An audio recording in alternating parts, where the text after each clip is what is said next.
विष्णूच्या दशावतारांपैकी 5वा अवतार हा वामन अवतार म्हणून ओळखला जातो. एकेकाळी बळी नावाचा असुर होता. हा भक्त प्रल्हाद याचा नातू. समुद्र मंथनातून निघालेले अमृत फक्त देवांनाच मिळाले. असुर अमर झाले तर सगळीकडे हाहाकार माजेल असा विचार करून भगवान विष्णूंनी मोहिनी रूप धारण करून अमृत फक्त देवांनाच दिले. यामुळे दैत्य आणि असुरांचे गुरु शुक्राचार्य नाराज झाले. असुरांवर अन्याय झाला अशी त्यांची भावना होती. त्यांनी घोर तपश्चर्या करून संजीवनी विद्या मिळवली. संजीवनी विद्या म्हणजे मृताला जिवंत करण्याची विद्या. अशी विद्या इतर कोणाकडे नव्हती.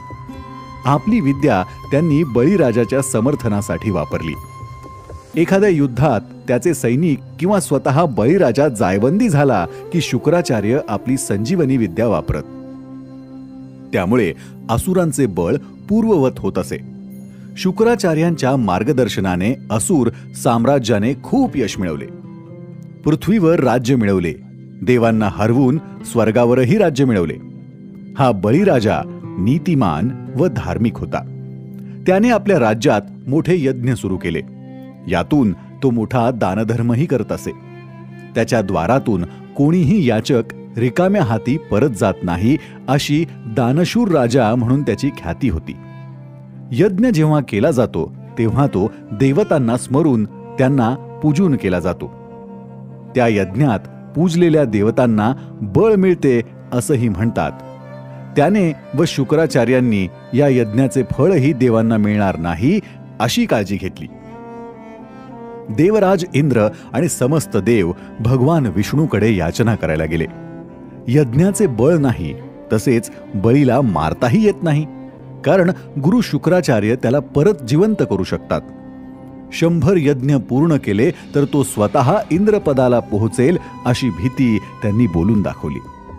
भगवान विष्णूंनी इंद्राला पुन्हा स्वर्ग मिळवून देण्यासाठी व सगळी स्थिती पहिल्यासारखी करण्यासाठी अवतार घेण्याचं ठरवलं.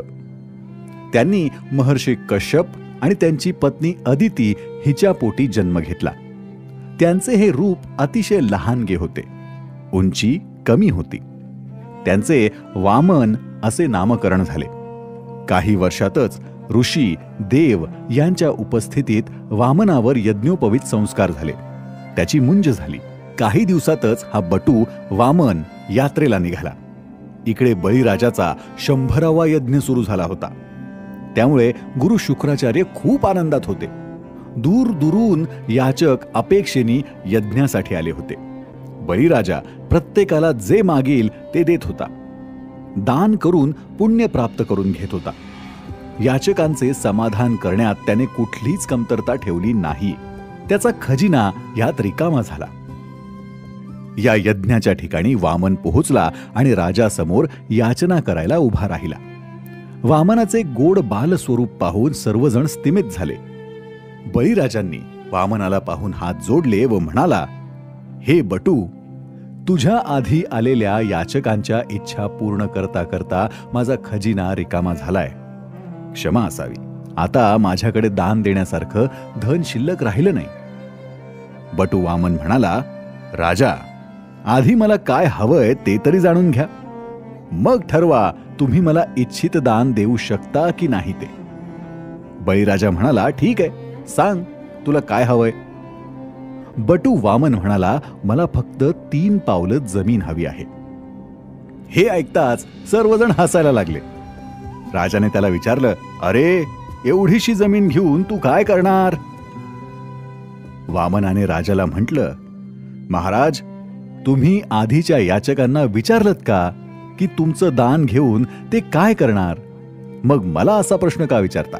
वामनाचे संभाषण चातुर्य ऐकून राजाला कौतुक वाटत होतं, पण शुक्राचार्यांना मात्र संशय येऊ लागला. नक्कीच हे देवांचं कारस्थान असणार हे त्यांना वाटलं. त्यांनी राजाला सावध करण्याचा प्रयत्न केला. वामनाच्या मागणीकडे लक्ष न देता आपण यज्ञ पूर्ण करूया असा सल्लाही दिला. पण बळीराजाला हे मान्य होईना. याचकाला असंतुष्ट ठेवून यज्ञ कसा पूर्ण करणार? बळीराजांनी संकल्प सोडण्यासाठी जलपात्र हातात घेतलं. बळीराजा आपलं ऐकणार नाही हे ओळखून शुक्राचार्यांनी संकल्पात बाधा आणायचं असं ठरवलं. शुक्राचार्य सूक्ष्म रूपात त्या जलपात्राच्या पाणी ओतण्याच्या नळीत जाऊन बसले. त्यामुळे पाणी त्यातून बाहेर येऊ शकत नव्हतं. वामन रूप घेतलेल्या विष्णूंनी हे ओळखलं.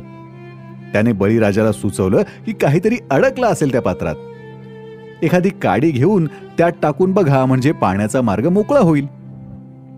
राजाने तसं केलं व दुर्दैवाने ती काडी सूक्ष्म रूपात बसलेल्या शुक्राचार्यांच्या डोळ्यात गेली व त्यांचा एक डोळा निकामी झाला. अतिशय संतापाने ते बाहेर आले व राजावर रागावून निघून गेले. ह्या प्रसंगावरून झारीतले शुक्राचार्य ही म्हण पडली. वामनाला दिलेलं वचन पाळण्यासाठी बळीराजांनी वामनाला त्याच्या राज्यात कुठेही 3 पावलं जमीन घेण्याची परवानगी दिली. परवानगी मिळताच वामनाने चमत्कार केला. आपला आकार वाढवत नेत महाकाय रूप धारण केलं. मग काय, एक पाय पृथ्वीवर व दुसरा स्वर्गात ठेवून 2 पावले जागा घेतली आणि मग बळीला विचारलं, आता 3रं पाऊल कुठे ठेवू? बळीराजांनी ओळखलं की स्वतः भगवान विष्णूच त्याच्या दारी याचक म्हणून आले आहेत आणि आपली परीक्षा पाहत आहेत. राजा देवासमोर बसला व म्हणाला, 3रं पाऊल माझ्या मस्तकावर ठेवा भगवंत. त्याने देवाला समर्पित करून टाकलं. वामनाने 3रं पाऊल राजाच्या डोक्यावर ठेवलं. बळीराजाची समर्पण वृत्ती, वचनबद्धता, दानशूरता या सगळ्यामुळे ते प्रसन्न झाले. भगवान विष्णूंनी आपल्या पावलांनी पृथ्वी व स्वर्ग पुन्हा प्राप्त केला. त्यांनी पृथ्वी मानवांना आणि स्वर्ग देवांना देऊन टाकला. बळीराजाला त्याच्या कृत्याचं बक्षीस म्हणून पाताळात पाठवून त्याला तिथे अनंत काळ राज्य करण्याचा आशीर्वाद दिला. एवढंच नाही तर त्याच्या इच्छेखातर त्याच्या राज्याचे द्वारपाल होण्यासही ते तयार झाले. बळीराजाला ज्या दिवशी पाताळात पाठवलं तो दिवस बलिप्रतिपदा या नावाने दिवाळीत साजरा होतो. बळीराजांनी परिणामांची पर्वा न करता वचनबद्धतेचा आदर केला हे या वामन अवताराच्या कथेवरून आपल्याला दिसून येतं.